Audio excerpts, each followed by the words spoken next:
सी news Bharat पर आपके साथ मैं हूं श्वेता तिवारी। इटावा के सैफई क्षेत्र के नंदपुर गांव में शुक्रवार शाम करीब 6:30 बजे ऐसा दृश्य सामने आया कि सीधे किसी थ्रिलर फिल्म से निकला लग रहा था। एक हेलीकॉप्टर जैसे दिखने वाला ड्रोन अचानक गेहूं के खेत में गिरा और इलाके में हड़कंप मच गया।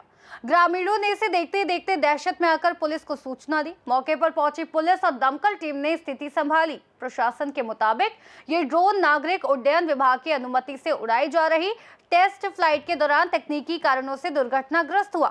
राहत की बात यह रही कि इस घटना में किसी की जान या संपत्ति का कोई नुकसान नहीं हुआ। अपर जिलाधिकारी इटावा अभिनव रंजन श्रीवास्तव ने बताया कि LAT एरोस्पेस कंपनी अपने UAV यानी अनमैन्ड एरियल व्हीकल के प्रोटोटाइप की टेस्ट फ्लाइट कर रही थी। इसी दौरान नियंत्रण खो जाने से ड्रोन नंदपुर के खेत में गिर गया। लेकिन ट्विस्ट इस खबर में यह है कि इस घटना पर समाजवादी नेता अखिलेश यादव ने भी जोरदार प्रतिक्रिया दी। उनका कहना था कि अचानक एक बड़े ड्रोन का गेहूं के खेत में गिरना पूरे इलाके में युद्ध जैसी स्थिति पैदा कर सकता था। ग्रामीणों ने सोचा कि कहीं ये कोई मिसाइल तो नहीं जो किसी युद्ध क्षेत्र से भटक आई। अखिलेश यादव ने एक्स पर पोस्ट पर लिखा कि अगर ये सरकारी परीक्षण का हिस्सा था तो आम लोगों को पहले से सूचना क्यों नहीं दी गई। उनका तर्क था कि जब भरोसा ही नहीं है कि ड्रोन सुरक्षित उड़ पाएगा तो इसे ग्रामीण इलाकों में उड़ाने का जोखिम क्यों लिया गया। उन्होंने जताया कि अगर ये ड्रोन खेत की बजाय किसी बस्ती में गिर जाता तो जान माल की हानि असंभव नहीं थी।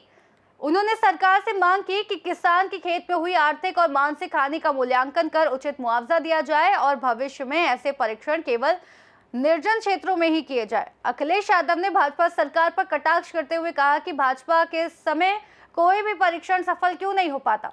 सैफई की जनता पूछ रही है, जब भाजपाई ड्रोन नहीं उड़ा पा रहे हैं तो उस हवाई पट्टी से जहाज क्या उड़ाएंगे। भाजपा ने जिस रनवे को राजनीतिक हिसाब किताब में जोड़ दिया उसका ये परिणाम है।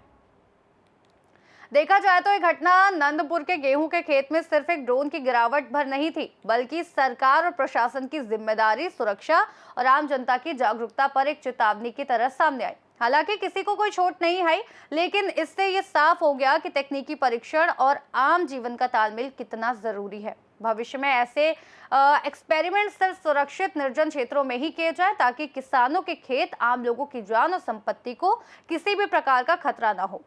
फिलहाल के लिए इस खास रिपोर्ट में इतना ही। देश और दुनिया की तमाम बड़ी खबरों से जुड़ने के लिए आप बने रहिए सी न्यूज भारत के साथ।